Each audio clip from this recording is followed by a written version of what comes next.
Hello friends, this is your host Sandeep Singh and I welcome you on my channel Tax Wise Insights। आज के video हम discuss करेंगे उस issue के ऊपर जो आजकल एक बहुत बड़ा हेडलाइन बना हुआ है। इन्फोसिस लिमिटेड के ऊपर DGGI बेंगलोर का प्री शोकॉज नोटिस जो जारी हुआ है, जिसमें उन्होंने अलेज किया है कि 32,000 करोड़ रुपीस का टैक्स इवेजन हुआ है जीएसटी के एंड से, या इन्फोसिस लिमिटेड के एंड से। जैसा हम जानते हैं, इन्फोसिस लिमिटेड जो है इंडिया की प्रीमियर कंपनी है, आईटी सेक्टर में बहुत बड़ी कंपनी है। और ये जो कंपनी है, basically this company is engage in the design, development and programming of information technology software and IT enabled services. तो जो भी ये कंपनी है, ये सारी चीज़ों को डेवलप करती है, डिजाइन करती है, बनाती है, उसको वो अपने वेरियस क्लाइंट्स को सप्लाई करती है।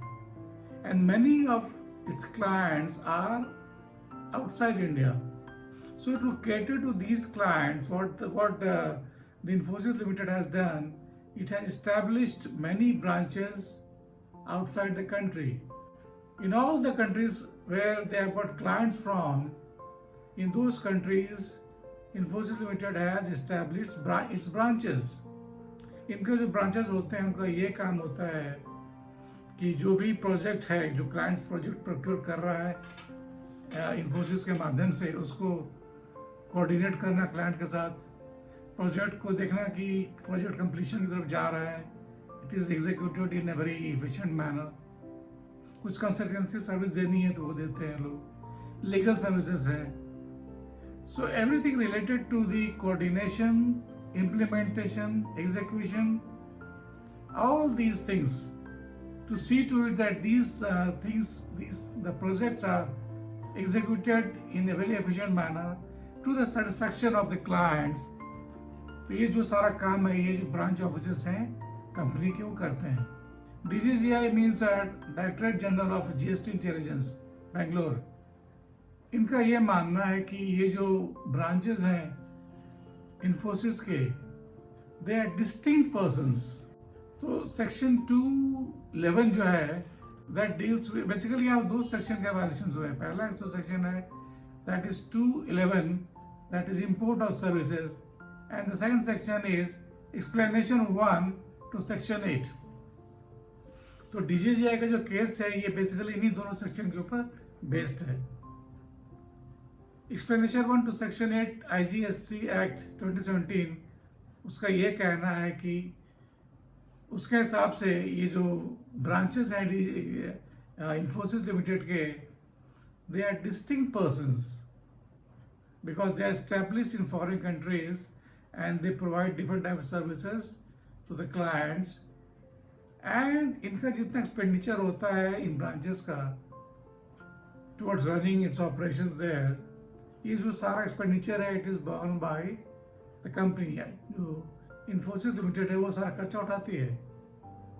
तो DGGI का ये मानना है कि जो इन्फोसिस लिमिटेड है और इसके जो ओवरसीज ब्रांचेस हैं, they are distinct persons in terms of section explanation 1 to section 8 of IGST act 2017। दूसरा एलिगेशन है DGGI का ये कि जो भी ये सर्विसेज हैं, this is actually import of services by the company Infosys limited from its branches, and it is hit by section 2 subsection 11 of the IGST act 2017। Section 2 subsection 11 का ये मानना है, इसका 3 कंडीशन है। पहला कंडीशन ये है कि जो सप्लायर ऑफ सर्विसेज है, this section deals with the import of services. Okay, तो जो पहला कंडीशन वो ये है कि जो सप्लायर ऑफ सर्विसेज है, it is based outside India. Second, the recipient is in the country that's in India. And third point is the POS, the place of supply is in India. तो in this particular case DGGI का ये कहना है कि जो overseas branches हैं Infosys limited के, they are actually giving services to the company by way of managing its operations abroad, implementing its projects, giving services like legal services, consultancy services, coordination with the clients. So all these things are actually services जिसको कि company import कर रही है India में. So इसके हिसाब से company is liable to पे tax under reverse charge mechanism. Under reverse charge इसलिए बिकॉज इसके जो क्लाइंट्स हैं they are not registered under GST, so the company has to pay tax under reverse charge mechanism. और ये जो charge है, जो टैक्स है, वर्कआउट होके आता है to the tune of 32,000 crores. So DGCI का ये मानना है कि भाई आपने जो सर्विस प्रोक्योर की है ये बेसिकली इम्पोर्ट सर्विस है जिसपे आपको टैक्स देना पड़ेगा. कंपनी का ये स्टैंड है कि नहीं भाई हमने ऐसा कुछ गलत नहीं किया है, हम पूरी ईमानदारी से अपना टैक्स भरते आ रहे हैं and we are not indulging in any kind of practices which amounts to evasion of tax. एक और रिसेंट डेवलपमेंट हुआ है yesterday, that's the 1st of August. Company ने ये कहा है कि स्टेट अथॉरिटीज, कर्नाटका स्टेट ने इनको इंटीमेट किया कि उनका भी एक सिमिलर इशू था जिस पे उन्होंने प्री शोकॉज नोटिस इशू किया था, उसको विड्रॉ कर रहे हैं. And as far as the DGCA is concerned, that comes under center. So the state government, the Karnataka state authorities have intimated the company that they are withdrawing their case. Their case means pre-show notice, and the DGCA case उसके लिए they should respond to DGCA. So that is the scenario which stands today as of today. So let's wait and watch what happens next.